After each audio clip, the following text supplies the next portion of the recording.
The radio crackled to life in the humid Afghan night. Navy SEAL Team 6 Commander Jack Morrison pressed the earpiece closer, straining to catch every word through the static. The intelligence officer's voice was tense, almost breathless. "We've got a new target designation, Morrison. Codename, Falcon. High-value individual operating in the Kandahar province.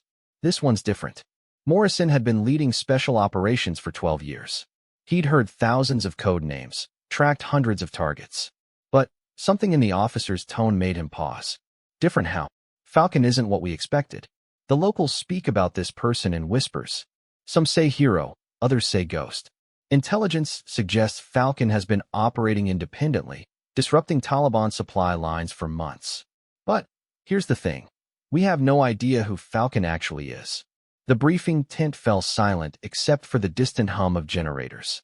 Morrison's team of 8 elite SEALs gathered around the tactical table, their faces illuminated by the blue glow of satellite imagery. They'd been deployed to Afghanistan for 3 months, conducting precision strikes against high-value targets. This mission felt different from the start. Staff Sergeant Rodriguez, the team's sniper, leaned forward. "Sir, if this Falcon is working our side, why are we hunting them?" The intelligence officer, a thin man named Agent Brooks, shuffled through classified documents. "Because Falcon's methods are unconventional. Last week, an entire Taliban convoy disappeared overnight. 30 vehicles, gone without a trace. No bodies, no wreckage, no explosives residue. Just empty road." Morrison studied the aerial photographs. The convoy's last known position was marked in red. The road stretched through a narrow mountain pass, surrounded by rocky cliffs and sparse vegetation. Perfect ambush territory, but the logistics didn't make sense. "How do you make 30 vehicles disappear?" asked Petty Officer Williams, the team's communications specialist. Brooks pulled out another photograph. 3 days later, those same vehicles were found arranged in a perfect circle 50 miles away, completely stripped of weapons and ammunition. But here's what's really strange. Each vehicle had a white Falcon feather placed on the dashboard. The tent erupted in murmurs. Morrison had seen psychological warfare before, but this was something else entirely. The precision required, the planning, the sheer audacity of the operation. It spoke to someone with exceptional training and resources. Intelligence suggests Falcon operates with a small team, maybe 3 or 4 individuals. They've hit Taliban strongholds from Helmand to Kabul, always leaving the same signature. White Falcon feathers and impossible logistics. Corporal Hayes, the team's demolitions expert, scratched his beard. "Sounds like we're dealing with special forces.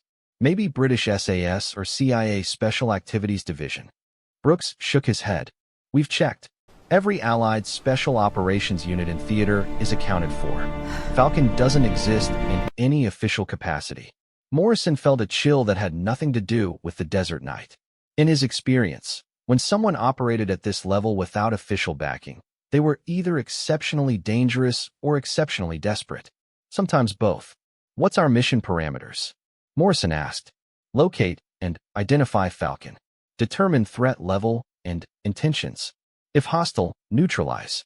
If friendly, establish contact and bring them in for debriefing." The mission seemed straightforward, but Morrison's instincts told him otherwise. He'd learned to trust those instincts. They'd kept him alive through countless operations in Iraq, Afghanistan, and places that didn't officially exist on maps. "Sir," Rodriguez said, pointing to a cluster of red marks on the satellite imagery. "These locations show Falcon's previous operations. There's a pattern here." Morrison looked closer. Rodriguez was right.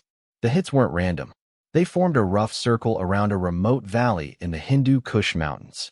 Each operation had gradually tightened the perimeter, like someone was systematically clearing a path to something specific. "What's in that valley?" Morrison asked. Brooks consulted his files. "According to our intelligence, nothing significant. A few abandoned villages, some old Soviet-era bunkers. The area was heavily mined during the Soviet occupation and mostly avoided by locals." But Morrison wasn't convinced. In his experience, the places marked as nothing significant often held the biggest secrets. He made a mental note to investigate the valley personally. The briefing concluded with logistics and equipment assignments. The team would insert via helicopter at dawn, begin tracking Falcon's last known position, and follow the trail. Standard procedure for a high-value target operation, except nothing about this felt standard. As the team prepared their gear, Morrison noticed Williams monitoring radio chatter from the region. The young communications specialist looked troubled. "What is it, Williams?" "Sir, I'm picking up unusual radio traffic. Someone's been broadcasting on an old Soviet frequency, very low power, very brief transmissions. All in Pashto, but the voice, it doesn't sound local." "What do you mean?" "The accent is off. Whoever's speaking learned Pashto well, but it's not their native language." "And sir?" "The transmissions always end with the same phrase. The Falcon watches over the innocent." Morrison felt that chill again. The pieces weren't fitting together in any way that made sense. A ghost operative with access to advanced equipment, conducting impossible operations, communicating on Soviet frequencies, and apparently protecting civilians. The team spent the pre-dawn hours checking weapons, reviewing maps, and running through contingency plans. Morrison had led enough operations to know that the plan rarely survived first contact with reality. This mission felt like it would test that principle to its limits. At 0530 hours, the Black Hawk helicopter lifted off from the forward operating base. The landscape below shifted from desert to rocky foothills as they approached the insertion point. Morrison watched through night vision goggles as the terrain became increasingly hostile. Narrow valleys, steep cliffs, and countless hiding spots for someone who knew the land. The helicopter touched down in a clearing 5 miles from Falcon's last known position. The team disembarked quickly, the aircraft disappearing into the darkness within seconds. Standard protocol: no lingering, no unnecessary noise, minimal signature. Morrison led his team toward the coordinates Brooks had provided. According to intelligence, Falcon had hit a Taliban supply depot here just 48 hours earlier. The depot had been completely destroyed, but, again, no bodies were found. Only empty buildings and the signature white feathers. As they approached the target location, Rodriguez spotted something through his scope.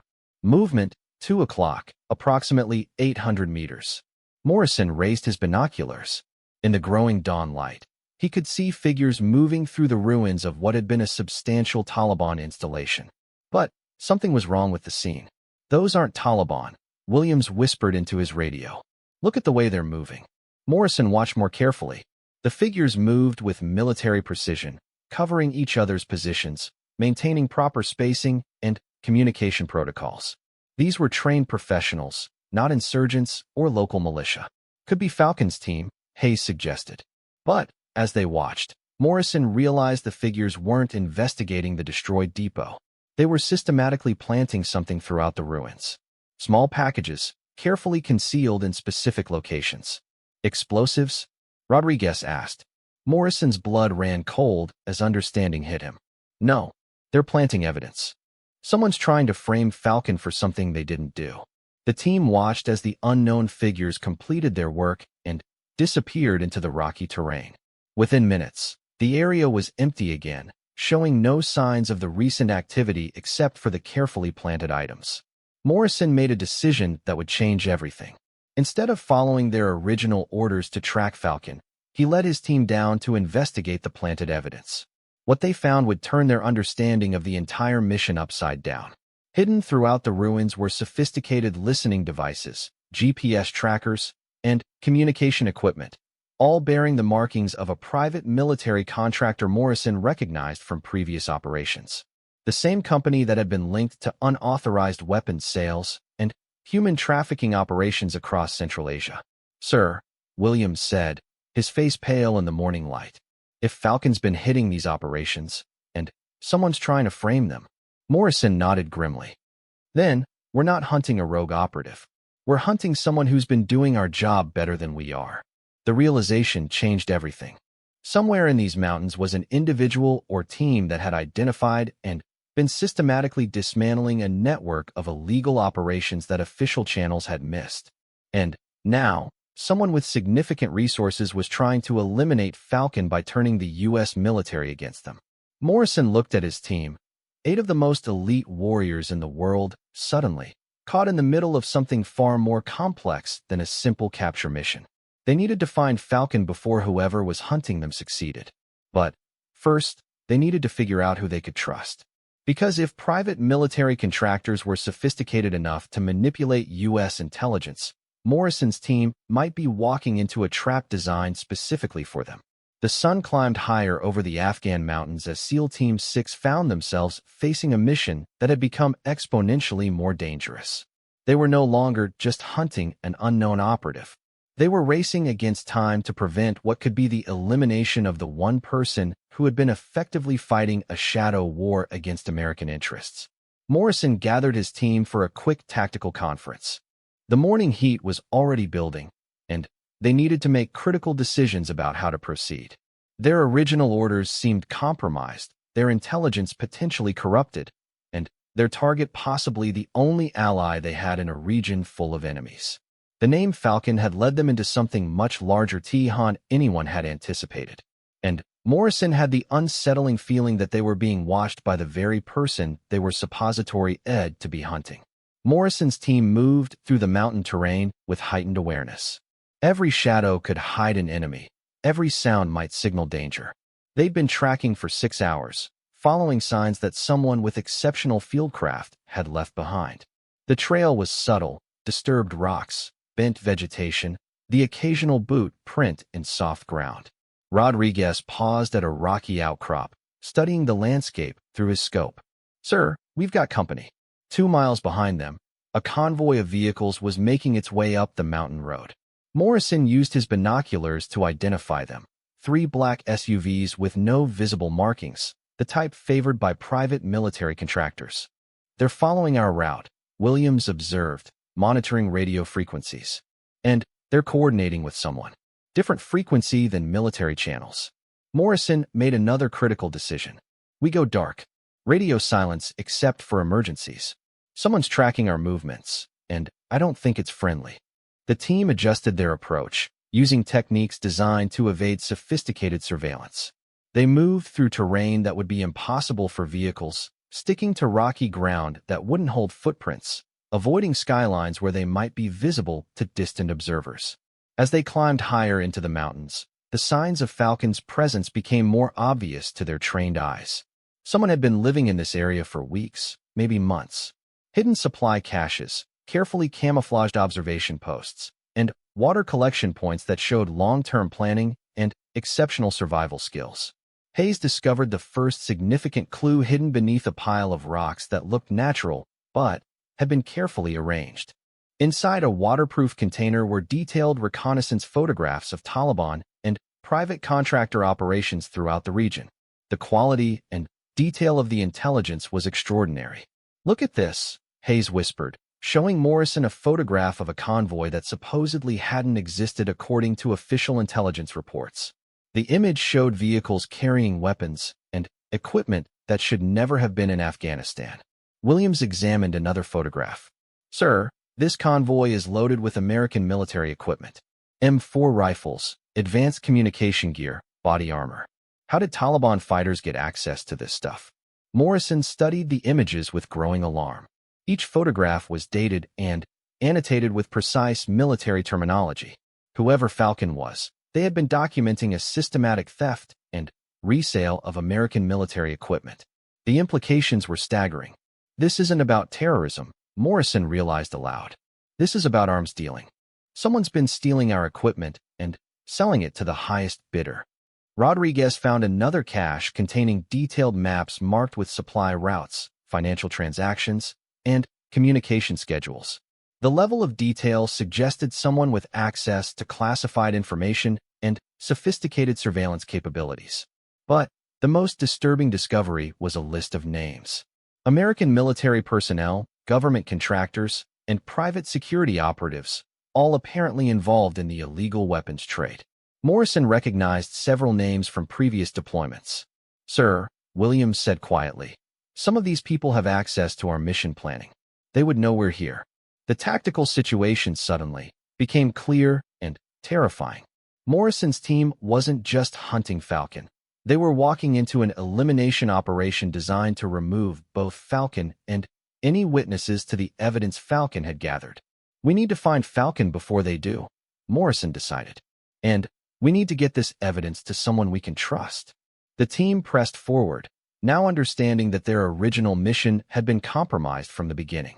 They weren't just soldiers following orders. They had become unknowing participants in a cover-up operation designed to eliminate someone who had uncovered massive corruption within the military-industrial complex. As they climbed toward the remote valley Rodriguez had identified, Morrison's radio crackled with an encrypted transmission on a frequency he didn't recognize. The voice was calm, professional, and spoke perfect English with no identifiable accent. SEAL Team 6, this is Falcon. I've been monitoring your progress. You're walking into an ambush. Morrison's team froze. Their target was communicating directly with them, had somehow identified their unit, and tracking their movement. The level of sophistication was beyond anything they had encountered. How do we know you're really Falcon? Morrison responded carefully. Because I'm the only one in this valley who's trying to keep you alive. Check your 6. 3 sniper positions on the ridgeline behind you. They've been following you for the past hour. Rodriguez immediately swiveled his scope toward the indicated positions. Confirmed, sir. I count at least 3 shooters, possibly more. They have us in overlapping fields of fire. Morrison felt ice in his veins. His team was in a kill zone, and their mysterious target was apparently the only thing standing between them and an execution. What do you want, Falcon? I want the same thing you should want. To stop the people who have been stealing American weapons and selling them to enemies. But first, we need to get you out of that kill zone. Morrison had to make a choice that went against every protocol he'd been trained to follow. Trust an unknown individual who had been designated as a target, or follow orders that seemed designed to get his team killed. What's your plan? There's a cave system 50 meters to your northwest. When I give the signal, move fast and low. I'll provide covering fire. Morrison looked at his team. 8 pairs of eyes stared back, each man understanding the impossible situation they faced. Trust their mysterious target or face certain death from the sniper positions. What's the signal? You'll know. The radio went silent. Morrison positioned his team for rapid movement, still uncertain whether they were about to be rescued or led into an even more elaborate trap. The signal came in the form of precisely coordinated explosions along the ridgeline behind them. Not enough to cause casualties, but sufficient to create massive clouds of dust and debris that would obscure the sniper's vision. Professional work, perfectly timed. Move, move, move, Morrison shouted. His team sprinted toward the cave entrance, using the confusion to escape the kill zone. As they reached safety, Morrison could hear automatic weapons fire echoing through the mountains. Someone was engaging the hostile forces, buying them time and space. Inside the cave, they found themselves in a sophisticated underground facility. Battery-powered lights illuminated walls lined with communication equipment, weapons, medical supplies, and detailed intelligence materials. This wasn't a temporary hideout. It was a permanent operational base. A figure emerged from the shadows, and Morrison's world shifted completely. The person approaching them was a woman, approximately 30 years old, wearing standard military combat gear, but with no identifying patches or insignia. She moved with the fluid confidence of someone with extensive special operations training. But what shocked Morrison most was her familiarity. "Hello, Jack," she said calmly. "It's been a long time." Morrison's mind raced. The voice, the way she carried herself, the tactical expertise, recognition hit him like a physical blow. "Sarah Chun," he whispered. Dr. Sarah Chun had been a CIA intelligence analyst attached to Morrison's unit during his previous deployment to Afghanistan 2 years earlier. Officially, she had been killed in a Taliban rocket attack on the forward operating base. Morrison had attended her memorial service. "But you're dead. We saw the after-action reports. Your body was never recovered, but my death was staged," Sarah explained. "I discovered the weapons trafficking operation during my intelligence work. People I trusted were involved. When I tried to report it through official channels, I realized the corruption went much higher than anyone suspected." Rodriguez lowered his weapon, but kept it ready. "So you faked your own death and became Falcon?" "I had help from people who understood what we were dealing with." former Special Operations personnel who had also discovered pieces of the puzzle. We formed an unofficial team to investigate and disrupt the network. Morrison was struggling to process the revelation. Why didn't you contact us directly? Why the games and mystery? Sarah's expression hardened. Because your current mission was planned by the same people I've been fighting. Agent Brooks, your intelligence officer? He's on the payroll of Meridian Solutions, the private contractor running the weapons deals. Williams checked his communication equipment. Ma'am, if that's true, they know our location and planned movements. They've known everything from the beginning. Your mission wasn't to capture Falcon. It was to eliminate me and anyone who might have seen my evidence. The cave system had multiple chambers, and Sarah led them deeper into her operational base. The walls were covered with detailed intelligence materials that painted a picture of systematic theft and resale of American military equipment across Central Asia and the Middle East. This operation has been running for 3 years, Sarah explained. Millions of dollars in weapons and equipment sold to Taliban, Al-Qaeda affiliates, and private armies throughout the region. The profits flow back to a network of American contractors and corrupt military personnel.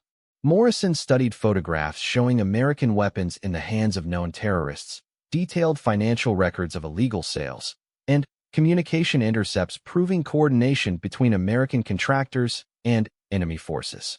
How extensive is this network? Extensive enough to manipulate your mission orders. The people who sent you here want me dead because I've identified the key players and documented their operations. If this information becomes public, it would expose dozens of high-ranking officials and contractors. Hayes was examining the weapons cache. Ma'am, this is serious firepower. Military-grade equipment, some of it's stuff I've never seen before. Sarah nodded. Everything here was recovered from illegal sales operations. I've been intercepting their shipments and documenting the evidence. But they're getting desperate. They've escalated to using official military assets to eliminate me. The tactical situation was becoming clearer, but no less dangerous. Morrison's team was caught between official orders that seemed designed to get them killed and an unofficial operation that might be their only chance of survival. What's your endgame? Morrison asked. Get this evidence to someone who can act on it without being compromised. But first, we need to survive the next 24 hours. Meridian Solutions has positioned assets throughout this region. They're planning to eliminate all witnesses and make it look like a Taliban attack. Williams was monitoring radio traffic. Sir, I'm picking up multiple aircraft approaching our position. Military frequencies, but they're coordinating with those private contractors we saw earlier. Morrison faced the most difficult decision of his career. Follow official orders that seemed designed to get his team killed, or trust a supposedly dead CIA analyst who might be the only person fighting for American interests in the region. Sarah handed him a secure communication device. I've established contact with General Harrison at the Pentagon. He's one of the few people I trust. You can verify my identity and mission through him, but we need to move soon. This position won't be secure much longer. Morrison took the device, understanding that his next decision would either save his team or damn them all. The truth about Falcon was more complex and dangerous than anyone had imagined, and the real enemy might be wearing American uniforms. Morrison established contact with General Harrison using Sarah's secure communication device. The conversation that followed confirmed his worst fears and validated his growing suspicions about their mission. Morrison, where the hell are you? General Harrison's voice crackled through the encrypted channel. I've been trying to reach your team for 6 hours. Your mission has been compromised from the beginning. Sir, we're with the individual designated as Falcon. Agent Chun is alive and has extensive evidence of weapons trafficking operations. Thank God. Chun contacted me 3 months ago with intelligence about corruption in contractor operations. We've been working to build a case, but the network has people embedded throughout the chain of command. Your current mission orders didn't come through proper channels. Morrison felt a mix of relief and anger. Sir, what are our real orders? Extract Chun and her evidence immediately. Get to the emergency extraction point we discussed during your pre-deployment briefing, the one not included in your official mission documents. Morrison remembered. Every SEAL team received backup extraction coordinates known only to the team commander and the Pentagon. Insurance against exactly this type of scenario. Understood, sir. What about the forces hunting us? Meridian Solutions has convinced certain officials that Chun is a rogue agent selling secrets to the Taliban. They have unofficial authorization to eliminate her and anyone protecting her. You're walking into a military operation designed to commit murder. Sarah had been listening to the conversation. She gathered critical files and equipment while Morrison coordinated with General Harrison. We need to move immediately, she told the team. I've been monitoring their communications. They're planning a coordinated assault on this position within the hour. The emergency extraction point was 20 miles away through hostile terrain. Morrison's team would need to evade multiple pursuit forces while protecting a CIA analyst carrying evidence that could expose massive corruption within the military-industrial complex. Ma'am, Rodriguez asked Sarah, how did you survive alone out here for months? I wasn't alone. Former Special Operations personnel who discovered pieces of this conspiracy have been helping. Some are officially dead like me. Others are working within the system to gather evidence. This is bigger than just Afghanistan. It's a global network of weapons trafficking and corruption. Williams monitored radio frequencies as they prepared to leave. Multiple aircraft inbound. Looks like they're coordinating a systematic search of the entire valley. Morrison made tactical assignments. His team would move in a modified patrol formation with Sarah protected in the center. They had 20 miles of mountain terrain to cover while being hunted by forces that included American military assets. As they prepared to leave the cave system, Sarah handed Morrison an encrypted hard drive. This contains everything: financial records, communication intercepts, photographic evidence, and a complete list of everyone involved. If something happens to me, make sure this reaches General Harrison. The team emerged into late afternoon sunlight, immediately feeling exposed after the security of the underground facility. Morrison led them along routes that would minimize their visibility to aircraft while making steady progress toward the extraction point. The first indication of pursuit came 2 hours into their movement. Rodriguez spotted helicopter activity on the horizon, military aircraft working in coordination with ground forces. The search pattern indicated they had sophisticated tracking capabilities. They're using thermal imaging, Hayes observed, professional search and rescue techniques, but they're hunting us instead of rescuing us. Morrison adjusted their route to include rocky terrain and areas with natural thermal interference.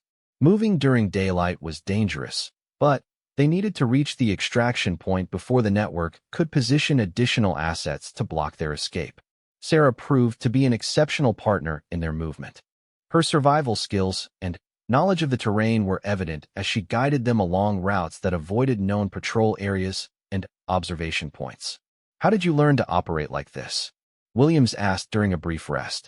CIA trains analysts for field operations more thoroughly than most people realize. But I learned most of this from the team that helped me disappear. Former Delta Force, Navy SEALs, and Army Rangers who discovered the corruption independently. As evening approached, they encountered their first direct threat. A patrol of Meridian Solutions contractors was operating near their planned route, using military-grade equipment and professional tactics. Morrison's team observed them for 30 minutes, noting their capabilities and movements. 12 hostiles, American weapons, and equipment coordinating with air support, Rodriguez reported quietly. They're specifically hunting for us. This isn't a routine patrol. Morrison made a difficult decision.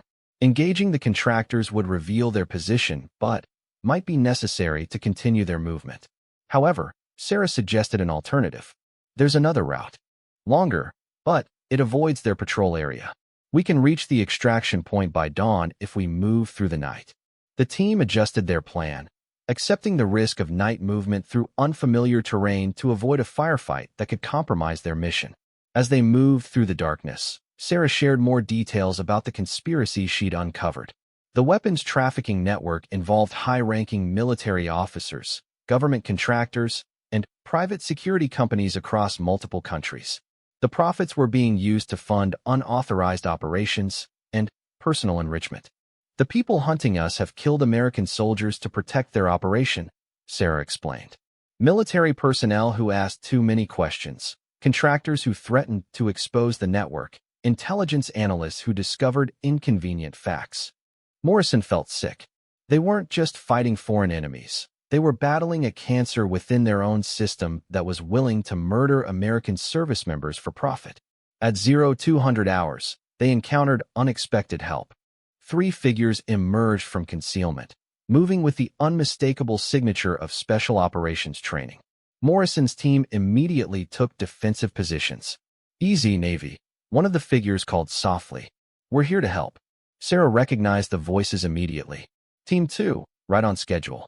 The new arrivals were indeed former Special Operations personnel, a retired Delta Force Sergeant Major, a former Marine Force reconnaissance officer, and a discharged Army Ranger who had discovered corruption in his unit. They had been providing security and intelligence support for Sarah's operation. "Extraction point is compromised," the Delta Force veteran reported. "Meridian has positioned assets around the primary landing zone, but we've prepared an alternative." The combined team moved toward the new extraction point while the former Special Operations personnel shared intelligence they'd gathered. The corruption network was more extensive than anyone had realized, involving billions of dollars and dozens of high-ranking officials. At dawn, they reached the alternative extraction point, a rocky plateau suitable for helicopter landing. Morrison established communication with General Harrison to coordinate the pickup. "Falcon team, this is Hammer 6, came the radio call. "We're inbound for extraction. Be advised, hostile forces are converging on your position." Morrison could see aircraft in the distance, both the incoming rescue helicopter and pursuit forces closing in on their location. The final confrontation was about to begin. "Contact. Multiple hostiles approaching from the south," Rodriguez called out, spotting the first wave of attackers. The combined team of SEALs and former Special Operations personnel established defensive positions around the landing zone. They were outnumbered but had superior training and defensive advantage. The firefight that followed was intense, but brief. Morrison's team and their allies used precision fire and tactical coordination to hold off the attackers until the rescue helicopter arrived. Sarah and her evidence were successfully extracted, along with the SEAL team. As they flew towards safety, Morrison reflected on the mission that had started as a simple target elimination and evolved into something far more complex. The truth about Falcon had revealed corruption that threatened American national security interests worldwide. 6 months later, the evidence Sarah had gathered led to the largest investigation of military corruption in decades. Dozens of officials were arrested, billions of dollars in stolen weapons were recovered, and multiple private contractors were disbanded. Sarah Chun received the Intelligence Star for her work, though the ceremony was classified and never made public. She continued working with a special Pentagon task force dedicated to investigating corruption within the military-industrial complex. Morrison's SEAL team received no official recognition for their role in the operation, but they had done something more important than earning medals. They had helped expose a network that was betraying American values and endangering American lives. The name Falcon became a symbol within certain intelligence circles, representing the courage to do what's right even when official channels are compromised.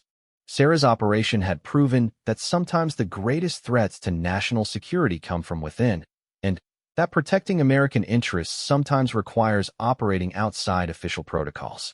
Morrison often thought about the mission when he briefed new SEAL teams. The lesson was clear: following orders wasn't always the same as serving your country. Sometimes being a true patriot meant questioning those orders and fighting for what America really stood for. The conspiracy Sarah had exposed was just one part of a larger problem that continued to threaten military integrity. But her work had shown that dedicated individuals could make a difference, even against overwhelming odds and powerful enemies. Years later, when military historians wrote about corruption in the War on Terror, they would note that some of the most significant victories came not from battlefield operations, but from intelligence analysts and special operations personnel who had the courage to fight for truth when their own institutions had been compromised. The real Falcon had turned out to be exactly what America needed: a patriot willing to sacrifice everything to protect the values and people she had sworn to defend. Morrison's team had learned that the most important missions weren't always the ones that appeared in official records, and that sometimes the greatest honor came from doing what was right rather than what was ordered. The truth about Falcon had indeed been revealed, but it was far more complex and inspiring than anyone had expected. In a world where loyalty could be bought and institutions could be corrupted, individual courage and dedication to principle remained the ultimate weapons against those who would betray American interests for personal gain.